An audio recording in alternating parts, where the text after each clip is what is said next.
Welcome to KG Graves number 3, British Columbia in Canada. In this video we visit 4 cemeteries and look at 5 graves. I have provided cemetery maps for all of them and grave locations where I have managed to obtain the information. You can find these at the end of the video. Let's get started. The first cemetery I visited in British Columbia was the Forest Lawn Memorial Park on the 5th of August 2015.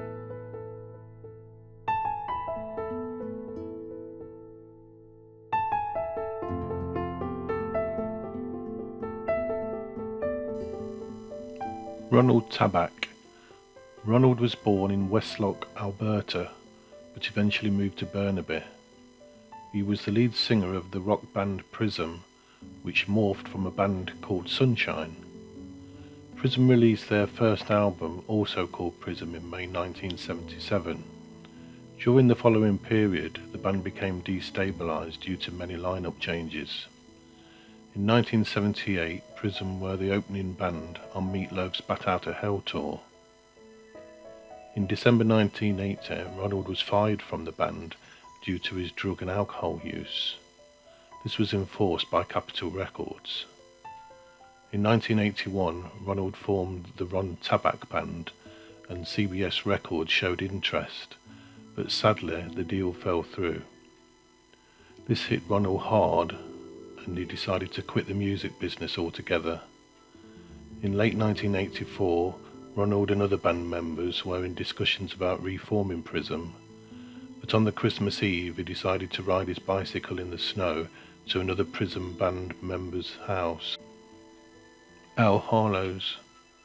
The weather conditions were quite bad, and Ronald did not have a light or wear a crash helmet.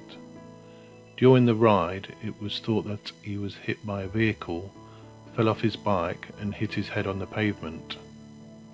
He was taken by ambulance to the hospital, where he became abusive, prompting 2 police officers at the hospital to arrest him, thinking he was under the influence of alcohol. He was later discovered unconscious in his police cell and rushed back to the hospital. A second examination discovered a blood clot had developed on the right side of his brain. Ronald died of an aneurysm on Christmas Day 1984 before a pending neurosurgical operation could be performed. He was 31 years old. Due to the situation, the Prism reunion was cancelled out of respect of Ronald's death. The second cemetery I visited in British Columbia is the Ocean View Burial Park. This was on the 5th of August 2015.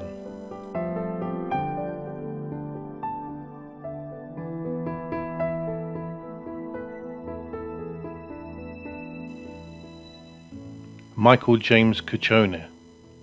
Michael was a child actor. He starred in an episode of Baywatch, but is best known for his role as QT in the fictional boy band Together. The band became so well known that they got to open for Britney Spears on her tour.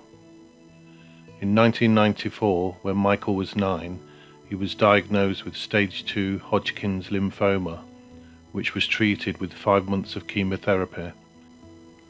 But it had returned the following year and had spread to his lungs. He required more massive doses of chemotherapy, a bone marrow transplant, and 12 radiation treatments around his heart and lungs. He was then cancer-free, but the treatment left him with permanent lung and respiratory problems.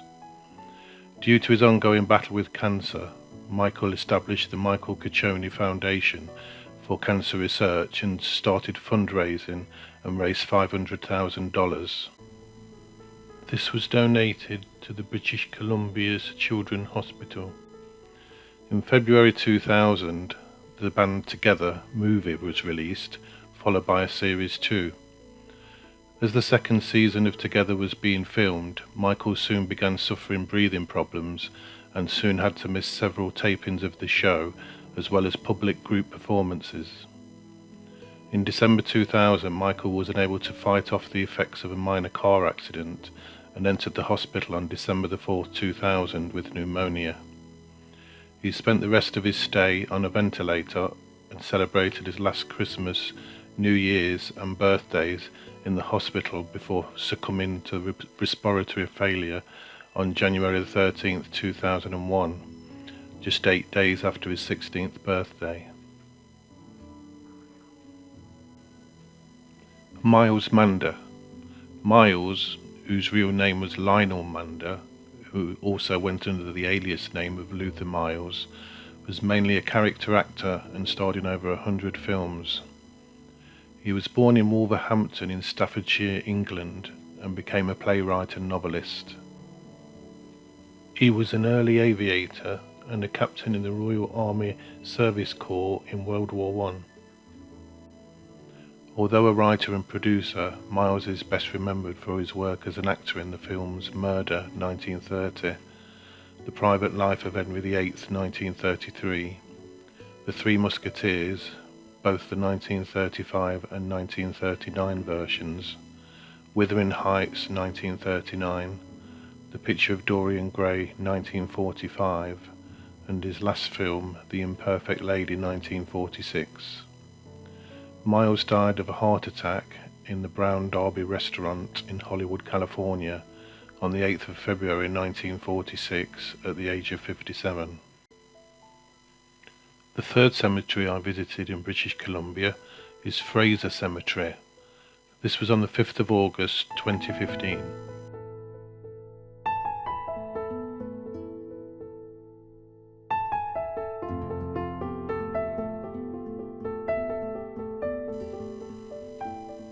Raymond Burr. Raymond was an actor. He was born Raymond William Stacy Burr and is best remembered for his roles in Perry Mason, which ran from September 1957 until May 1966, and the crime show Ironside as a paraplegic chief of detectives. Ironside ran from September 1967 until January 1975, and was the first crime drama show ever to feature a disabled police officer. In 1946, he had a regular part in Jack Webb's first radio show, Pat Novak for Hire, playing Webb's nemesis, Detective Haleman. Between 1946 and 1957, he appeared in over 60 movies, mostly remembered for Pitfall, 1948, A Place in the Sun, 1951, and Alfred Hitchcock's Rear Window in 1954. He also appeared in Godzilla, King of the Monsters, 1956. Raymond starred in many other films and television shows, and even spoofed his Perry Mason image in Airplane 2: The Sequel in 1982. He also reprised his 1956 role in Godzilla, King of the Monsters in Godzilla 1985, The Legend is Reborn, and the film got him a nomination for a Razzie Award for Worst Supporting Actor. In 1993, he signed with NBC for another series of Perry Mason films, but by this time he was using a wheelchair full-time because of his failing health. He has a star on the Hollywood Walk of Fame for his contributions to television.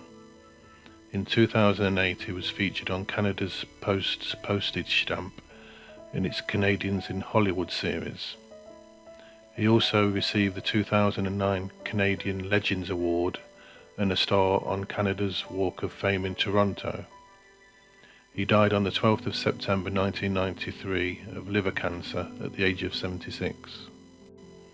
The fourth cemetery I visited in British Columbia was the Victory Memorial Park on the 6th of August 2015.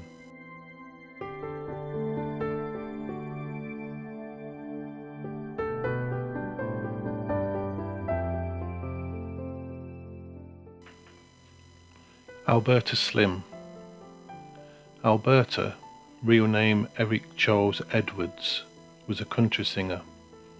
He was born in Wiltshire, England, and emigrated with his family to Lloydminster, Alberta, Canada at the age of 10.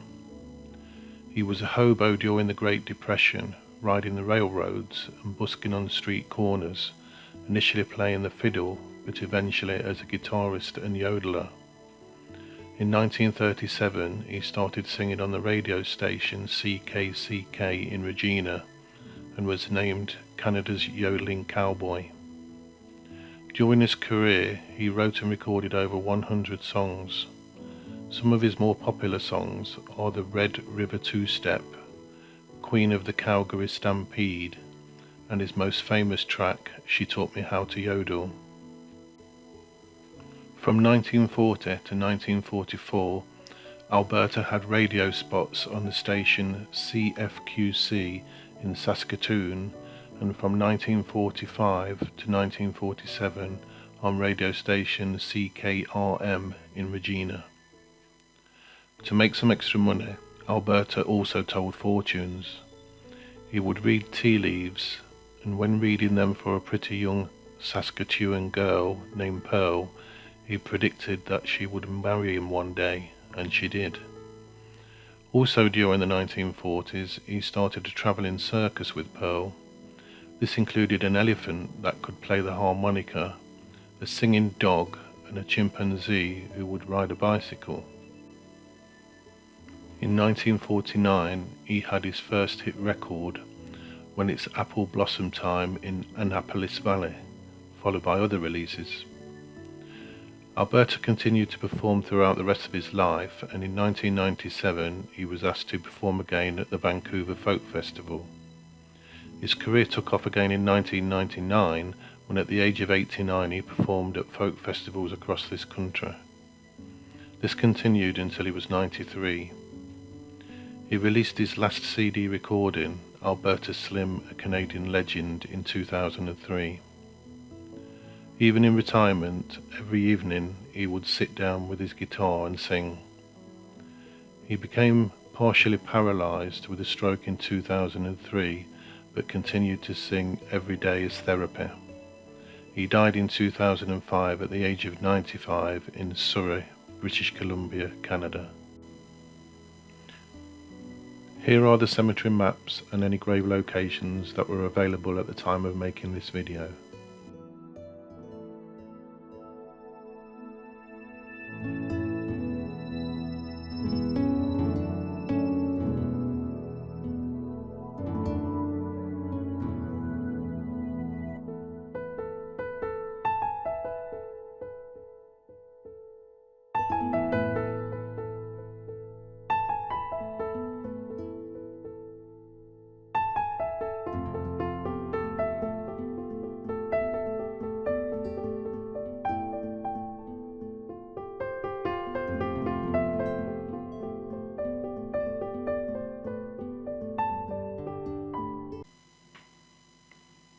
If you have enjoyed watching this video, then please like, subscribe and hit the bell. Thank you for watching, and see you on the next one.